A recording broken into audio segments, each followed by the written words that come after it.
Hello and welcome to Esther's Gardening Adventures. I'm Esther and today I'm going to give a garden tour. We have a lot of things that are doing really well and some things that are nearing the end of their cycle, and I had something bloom yesterday morning that now is fully bloomed that I can't wait to show you. So let's go see. My mammoth sunflower is finally blooming. The head isn't as big as I expected, but it is quite a beautiful flower. The fact that I got any flower to grow back here with the groundhogs that ate the other two plants really is exciting to me. And she's beautiful, and this morning she had several bees on her as well.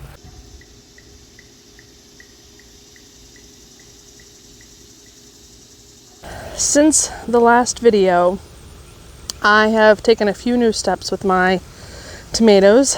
I sprayed them with a peroxide water solution with a hand pump to help reduce the spread of whatever fungal disease was happening. And as you can see,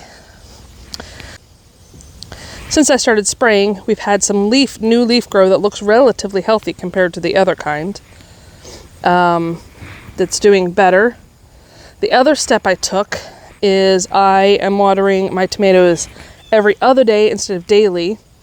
And instead of filling the bucket up to the rim with water and letting it soak through, I'm just doing 10 seconds of the hose, which gives it maybe like an inch of water. And that seems to be reducing the problems the plant is having. Now, the other problem the plants are having is heat.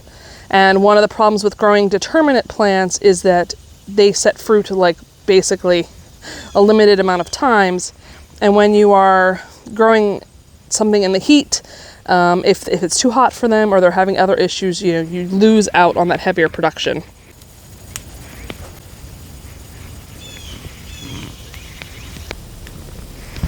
The Rutgers seems to be doing a little bit better. It's still struggling for sure. Compared to what I would like. Okay, there we go. That's a lovely, lovely, lovely tomato. I have found the Rutgers have pretty good flavor. I was a little bit worried because they're designed to be more commercially sellable and all of that. I was worried they wouldn't have much flavor to them. They'd taste more like store-bought tomatoes, and they have a good amount of flavor, I think. Another plant that's coming to the end of its life cycle are my calendula. Every plant produces a certain amount, and no matter how much you cut the buds, at some point they will stop producing more flowers. So it's still producing flowers, but just not as many. And yes, I have been trimming them back, but not as frequently because I know they're kind of at the end of their cycle, so I'm letting them go to seed so I can save the seeds for next year. So I was at the farmer's market and I saw the size of the poblano peppers they were selling. And they were about this size. This is our mystery plant, and this looks like a poblano pepper to me. This is the one we looked at before. So I think I'm going to take it inside and taste it, and pretty sure it's poblano. I may be surprised by the heat, but it's a nice looking pepper. See, in comparison, it's close. Well, actually the color is a little different. Another pepper I'm going to harvest today. This is not from a winter sown plant. This is one of the ones I got at a big box store. And I think this is one's called Black Beauty or something. It's a purple one, as you can tell. So I'm going to harvest that. It's not full size yet, but I want to encourage this plant to produce more. And that's the nice thing about peppers. You can basically harvest them at any stage unless you plan on using their seeds. In that case, you should let them get to full maturity. But if you're planning on saving their seeds to grow a crop next year, but you can harvest them at any stage, kind of like a eggplant. You can do the same. Although some peppers do taste better if you let them to get to maturity. For example, my Jimmy Nardello peppers, I have eaten a couple of them at this stage. They're quite tasty, but they don't get that sweetness until they turn red. My Christmas lima bean plants are going bonkers. As for my efforts to maintain or keep pests out of my plants, I'm noticing a problem with the cucumber plants, which is that when I go to fertilize the flowers, they actually end up sometimes breaking off, and then, you know, the cucumber won't develop. So I'm thinking about opening up the whole container.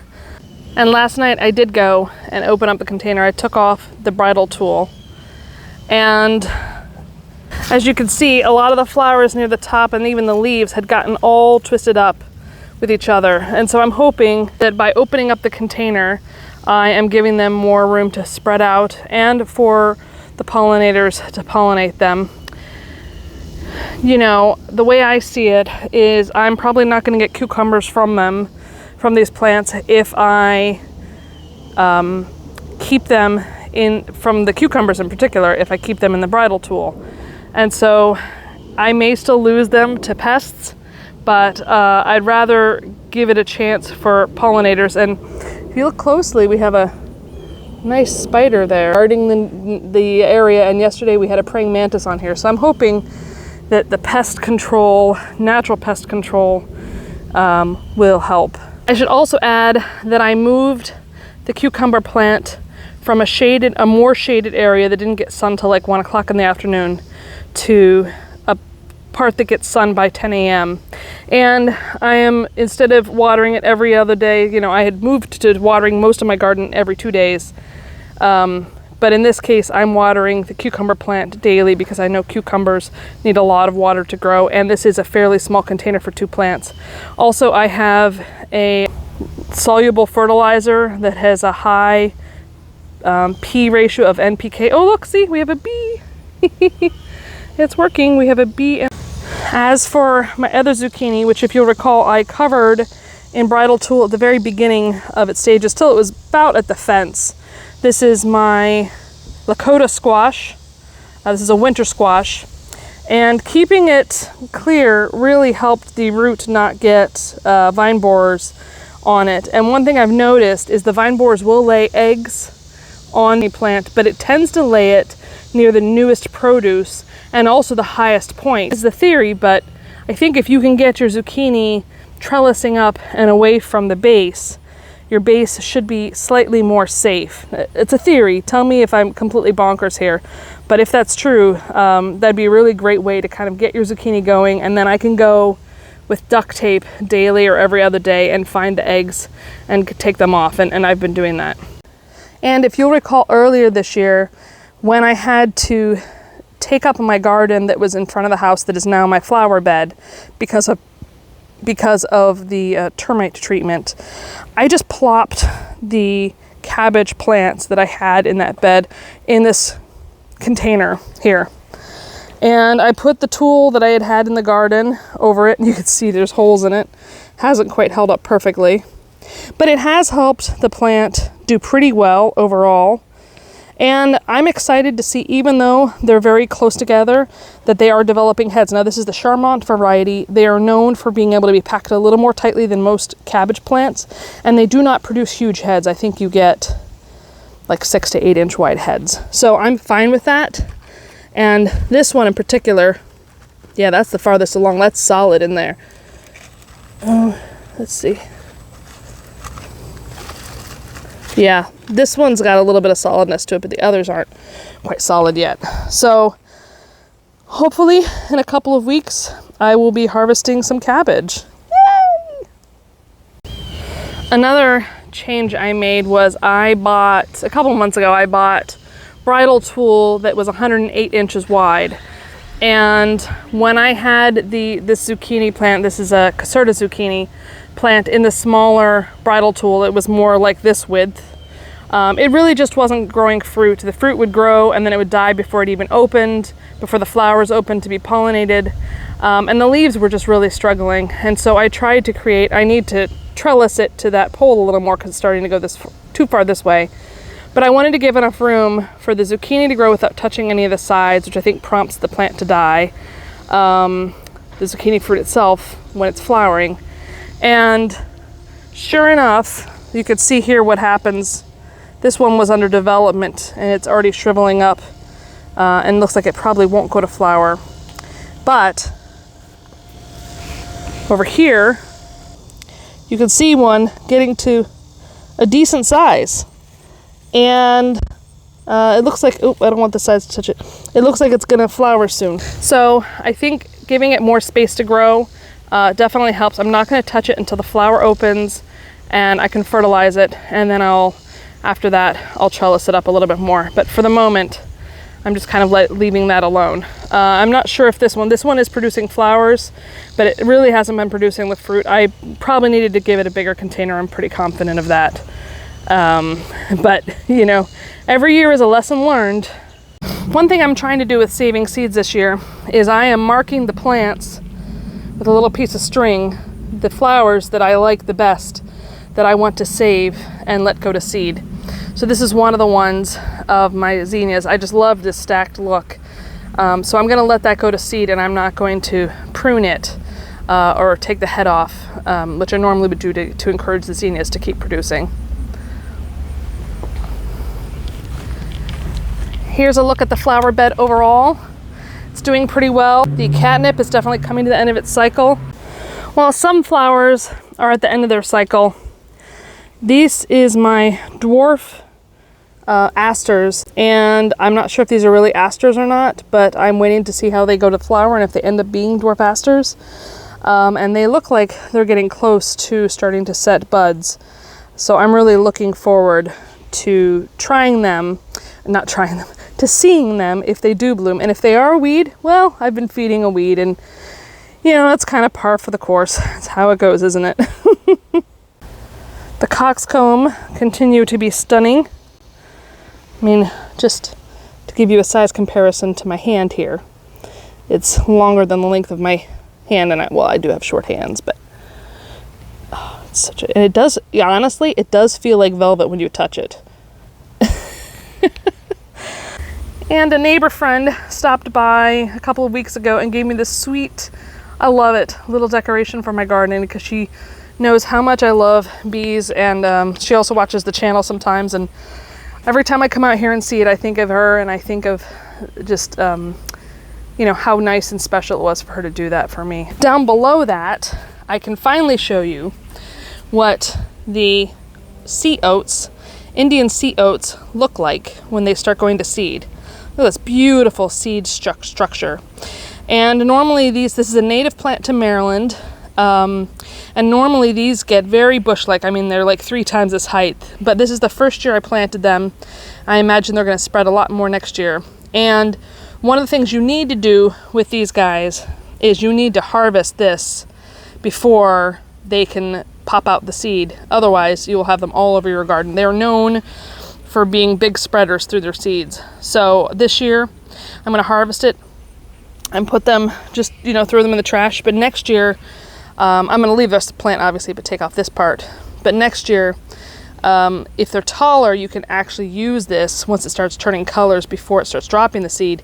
You can actually use these in floral decorations. They dry really nicely, I've heard. Someone asked the other day how my alyssum is doing, and you know, I have to say this is probably the least regularly treated part of the garden. The alyssum itself is actually doing quite well. It was flowering. Let's see, let's find some flowers over here. It's putting up another set of flowers. But I find with all the seed pods that drop down, it turns out squirrels really love eating the seeds in the maple trees. It's sort of looking messy, and I haven't quite decided, and the alyssum kind of flops around and looks almost weed-like. So I think next year I'm going to try to plant something that gives this more structure. Maybe hostas. I'll still keep the alyssum because it'll self-seed, but in addition to the chamomile, I might try to plant something that looks more intentional, like hostas or ferns or something around this area. I'd love your thoughts on that. Our sunflowers continue to produce beautiful flowers. Let's see if we can get around to see this one. And our in-ground tomato bed is probably the healthiest still of everything. I have not been pruning heavily like I did others, kind of just letting it go to whatever it wants to do. And that could be delaying it setting a lot of fruit. But, oh guys, this is new. Oh. This is our zebra tomato is ready to harvest. It is a firm tomato. Our first zebra tomato, guys. It's still quite firm. I am so excited. Yes. So this is what you want. You want some yellow and green and this beautiful striation stripes on it. Zebra-ish looks. I'm gonna go inside and cut into it so you can see what it looks like. I love sharing surprise harvest with you guys. I haven't really shown you a proper view of the front before, and one of the things I really love about the front of this garden right now is how the volunteer flowers are really taking off and kind of creating a show in the front of the garden. That's it for this garden tour. I hope you enjoyed it. If you did, please hit the like button. If you aren't already a subscriber, please consider doing so, and otherwise, I'll see you next time.